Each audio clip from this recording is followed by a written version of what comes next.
Hello viewers, welcome back to our channel. మనకి medical and health service recruitment board నుంచి మనకు ఒక notification అయితే రావడం జరిగిందనమాట. ఇవి గవర్నమెంట్ ఉద్యోగాలు. సో ఎవరు కూడా మిస్ అవ్వకండి. ఏ టు జెడ్ అయితే మనం ఇప్పుడు తెలుసుకుందాం వీడియోలోకి అయితే వెళ్ళి. ఇకపోతే మనకి తెలంగాణ స్టేట్లో ఉన్నటువంటి medical and health service recruitment board నుంచి మనకి నోటిఫికేషన్ అయితే రావడం జరిగింది. అవి కూడా మనకి అసిస్టెంట్ ప్రొఫెసర్ ఉద్యోగాలు. సో ప్రతి ఒక్కరు కూడా చూడండి, మొత్తం కూడా మనం చూద్దాము. ఇక్కడ చూసుకున్నట్టయితే మనకి అసిస్టెంట్ ప్రొఫెసర్లో అనెస్థేషియా అండ్ అలాగే biochemistry, dental surgery, gynaecology and ఇక్కడ చూసుకున్నట్టయితే మనకి పీడియాట్రిక్ అండ్ అలాగే మైక్రోబయాలజీ, న్యూక్లియర్ మెడిసిన్ అండ్ అలాగే pain pain and palliative care and next one వచ్చేసి pathology and plastic and reconstructive surgery, radiology, radiotherapy, వీటన్నిటిలో కూడా అసిస్టెంట్ ప్రొఫెసర్ ఉద్యోగాలు అన్నమాట.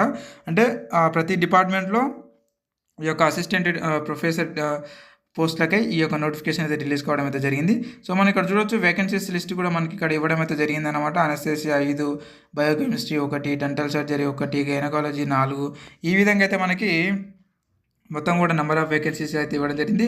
మనం ఇక్కడ ఒకసారి అబ్జర్వ్ చేసినట్టయితే, సో పే స్కేల్ వచ్చేసి మనకి స్టార్టింగ్ సాలరీ 68,900 నుంచి 2,05,500 రూపాయల వరకు అయితే మనకు చెల్లించడం జరుగుతూ ఉంది ప్రతి ఒక్క ఉద్యోగానికి.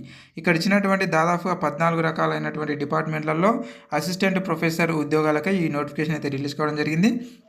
మరి ఇందులో వీళ్ళకి పర్ మంత్ సాలరీ వచ్చేసి 68,900 నుంచి 2,05,500 రూపాయల వరకు పర్ మంత్ సాలరీ అయితే చెల్లిస్తున్నారు. మొత్తం కూడా మన వేకెన్సీస్ 45 ఉన్నాయన్నమాట. ఇవన్నీ కూడా గవర్నమెంట్ ఉద్యోగాలు, గుర్తుపెట్టుకోండి.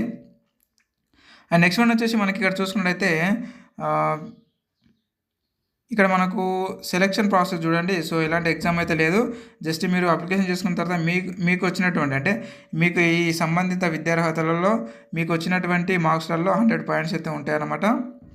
సో అందులో మనకి 80 పాయింట్స్ అంటే 80%, అంటే 80 మార్కులు వచ్చేసి మీకు వచ్చినటువంటి మార్కుల ఆధారంగా అయితే ఉంటుంది. అండ్ నెక్స్ట్ వన్ వచ్చేసి ఇక్కడ 20 మార్క్స్ అనమాట. 20 మార్క్స్ వచ్చేసి మీరు ఇంతకుముందు ఏదైనా ఎక్కడైనా సరే కాంట్రాక్ట్ పరంగా లేదంటే అవుట్సోర్సింగ్ పరంగా చేసినటువంటి వేరే హాస్పిటళ్ళల్లో, సో అవి గవర్నమెంట్ రిలేటెడ్ హాస్పిటల్లో చేసి ఉంటే వాటికి ఆ ఎక్స్పీరియన్స్ గాను ఒక 20% అయితే మీకు మార్క్స్ కలపడం జరుగుతూ ఉంటుంది. మొత్తం కూడా 100 మార్క్స్ అనమాట. సో ఈ 100 మార్క్స్లలో ఎవరికైతే ఎక్కువగా వస్తే వాళ్ళకి ఉద్యోగాలు డైరెక్ట్ జాబ్స్ అనమాట. ఎలాంటి ఎగ్జామ్ అయితే ఉండదు. సో డైరెక్ట్ జాబ్స్కి ఇంత సాలరీ చూడండి, 68,900 నుంచి 2,05,500 రూపాయల వరకు. అండ్ నెక్స్ట్ వన్ వచ్చేసి మనకి, సో ఇక్కడ చూసుకున్నట్టయితే ఇంకపోతే ఇది సెలక్షన్ ప్రాసెస్ ఇది. అండ్ ఇంతకుముందు మనం చెప్పుకున్నది. అండ్ ఇక్కడ చూసుకున్నట్టయితే మనకి, సో నెక్స్ట్ ఏమి ఇచ్చారు వాళ్ళు, సో ఇక్కడ చూడండి ఏజ్ విషయానికి వచ్చినట్టయితే మనకి 18 సంవత్సరాల నుంచి 46 సంవత్సరాల వరకు అయితే ఇవ్వడం జరిగింది. 18 సంవత్సరాల నుంచి 46 సంవత్సరాల వారు ఎవరైనా సరే అప్లికేషన్ చేసుకోవచ్చు. అందుకే ఏజ్ రిలాక్సేషన్ కూడా ఇవ్వడం జరిగింది. సో ఇక్కడ తెలంగాణ స్టేట్ గవర్నమెంట్ ఎంప్లాయీస్ ఎవరైనా ఉంటే వాళ్ళు 5 years వరకు అనమాట అంటే 5 years వరకు ఏజ్ రిలాక్సేషన్ అయితే ఉంటుంది. బట్ టీఎస్ఆర్టీసీ అండ్ అలాగే కార్పొరేషన్, మున్సిపాలిటీస్లలో పనిచేసే వాళ్ళకు వర్తించేది ఇది. నెక్స్ట్ వన్ వచ్చేసి ఇక్కడ ఎక్స్ సర్వీస్మెన్ వాళ్ళకి 3 years అయితే ఇవ్వడం జరిగింది. అండ్ అలాగే ఎన్సీసీ ఎవరికైనా ఉంటే వాళ్ళకు ఒక 3 years. అండ్ అలాగే SC, ST, BC and EWS వాళ్ళకు కూడా 5 సంవత్సరాలు. అండ్ ఫిజికల్ హ్యాండిక్యాప్స్ వాళ్ళకి 10 సంవత్సరాలు అయితే ఏజ్ రిలాక్సేషన్ అయితే ఇవ్వడం జరిగింది. అండ్ ఇకపోతే మనకి ఇది వచ్చేసి మనకి ఆన్లైన్లో అప్లికేషన్ చేసుకోవాల్సి ఉంటుంది. సో ఆన్లైన్ అప్లికేషన్ లింక్ నేను ఈ వీడియో కింద అయితే పెట్టాను, కామెంట్ బాక్స్లో పిన్ చేశాను. అండ్ అలాగే డిస్క్రిప్షన్లో కూడా పెట్టాను. ఎవరైనా ఇంట్రెస్ట్ క్యాండిడేట్స్ ఉంటే అక్కడికి వెళ్ళి ఆ లింక్పై క్లిక్ చేసి మీరైతే అప్లికేషన్ అయితే చేసుకోండి నేరుగా. అండ్ ఇకపోతే మనకి అప్లికేషన్ ఫీజు కూడా ఉందన్నమాట. ఒక 500 రూపీస్ అయితే పే చేయాల్సి ఉంటుంది ప్రతి ఒక్కరు కూడా, ఎస్సీ, ఎస్టీ, బీసీ అందరూ కూడా. సో ఎవరు కూడా ఇక్కడ మనకు అంటే ఎవరు కూడా కట్టకుండా, అంటే ఎగ్జామ్షన్ అయితే చేయలేదన్నమాట. అండ్ ఇక్కడ చూడొచ్చు మనకి there is no fee exemption under this categories, అంటే ఎవరు కూడా ఎగ్జామ్షన్ చేయలేదు, అందరూ కూడా కట్టాలి 500 రూపీస్. అండ్ అలాగే 120 రూపీస్ ప్రాసెసింగ్ ఫీజు ఉంటుంది. బట్ కాకపోతే SC, ST and BC, EWS and physical handicaps, ex servicemen వాళ్ళకి ఈ యొక్క అప్లికేషన్ ఫీజు కాకుండా ప్రాసెసింగ్ ఫీజు ఒకటి మాత్రము వాళ్ళు ఎగ్జామ్షన్ చేశారనమాట. అండ్ నెక్స్ట్ వచ్చేసి మనకి ఇక్కడ అన్ఎంప్లాయిడ్, ఎవరైతే అన్ఎంప్లాయిడ్ ఉంటారో వాళ్ళు 18 నుంచి 46 సంవత్సరాల మధ్యలో, సో వాళ్ళకు కూడా ఈ ఓన్లీ జస్ట్ ప్రాసెసింగ్ ఫీజు మాత్రమే ఎగ్జామ్షన్ చేశారు. మిగతాది 500 రూపీస్ మీరు పే చేయాల్సి ఉంటుందన్నమాట. అండ్ నెక్స్ట్ వన్ వచ్చేసి మనకి ఇక్కడ మొత్తం కూడా అప్లికేషన్ ఏ విధంగా చేసుకోవాలని కూడా ఇవ్వడం జరిగింది. అంటే నార్మల్గా మీరు కింద నేను వెబ్సైట్ లింక్ పెట్టాను, లింక్ పై క్లిక్ చేసి మీరు డైరెక్ట్ అయితే అప్లికేషన్ అయితే చేసుకోవచ్చు. అండ్ నెక్స్ట్ వన్ మనకి సో ఇక్కడ చూసుకున్నట్టయితే సో మనకి ఇంకేంటి సో అంటే మనకి ఇక్కడ మొత్తం కూడా క్వాలిఫికేషన్స్ అవన్నీ కూడా ఇవ్వడం జరిగింది. చూద్దాం ఒకసారి. సో ఇవన్నీ కూడా వేకెన్సీ డీటెయిల్స్ లిస్ట్ అనమాట. సో నేను కింద లింక్ అయితే పెట్టాను. పూర్తిగా పర్టికులర్గా అయితే మీరు మరొకసారి అయితే ఎవరైతే ఇంట్రెస్టెడ్ క్యాండిడేట్స్ ఉన్నారో వాళ్ళైతే మరొకసారి ఈ యొక్క పీడిఎఫ్ని అయితే డౌన్లోడ్ చేసుకొని నేను చెప్పిన తర్వాత మీకు ఏమైనా అర్థం కాకపోతే.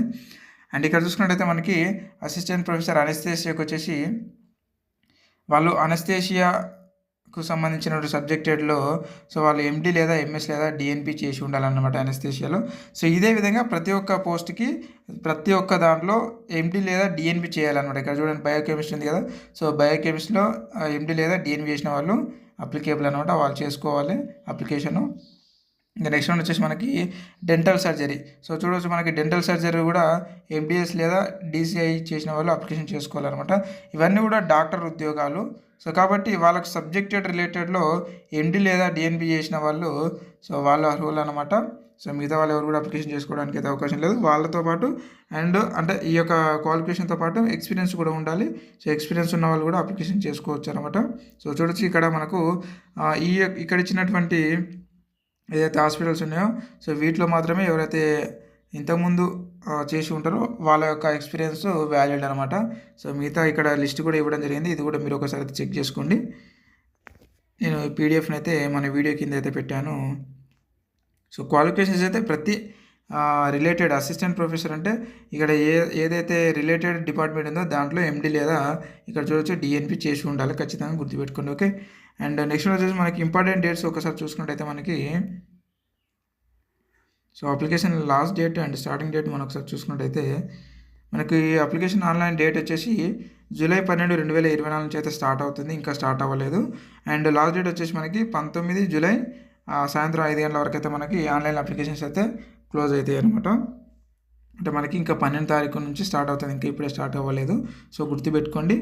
అండ్ ఎవరైతే అప్లికేషన్ చేసుకోవాలనుకున్నారో వాళ్ళైతే ఈ వీడియో అయితే సేవ్ చేసి పెట్టుకోండి.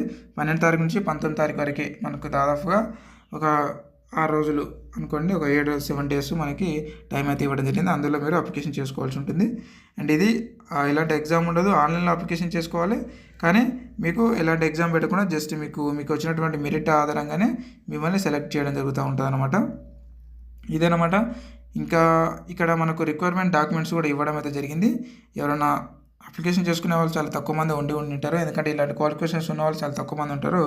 సో కాబట్టి వాళ్ళు అవసరం అనుకుంటే ఇక ఈ పీడిఎఫ్ని అయితే డౌన్లోడ్ చేసుకొని ఇక్కడ మీకు కావాల్సినటువంటి అప్లికేషన్కి బ్యాక్ సైడ్ పెట్టుకోవాల్సినటువంటివి అండ్ అలాగే మీరు ఇవ్వాల్సినటువంటి ఏవైతే అప్లికేషన్స్ ఉన్నాయో అంటే మీ యొక్క సర్టిఫికేట్స్ ఉన్నాయో అవన్నీ కూడా మనకి ఇక్కడ ఇవ్వడం జరిగింది పర్టికులర్గా. ఒకసారి అయితే ఈ పీడిఎఫ్ని అయితే డౌన్లోడ్ చేసుకొని ఒకసారి అయితే మీరు మరొకసారి చెక్ చేసుకోండి. అండ్ ఇదేనమాట. ఇంకా డౌట్స్ ఉంటే కూడా మీరు కింద కామెంట్ రూపంలో అడగండి, అక్కడ నుంచి అయితే ఖచ్చితంగా క్లారిఫై చేస్తాను. అండ్ మరొక ఉద్యోగ నోటిఫికేషన్ వీడియోలో మళ్ళీ కలుద్దాం. Thank you very much.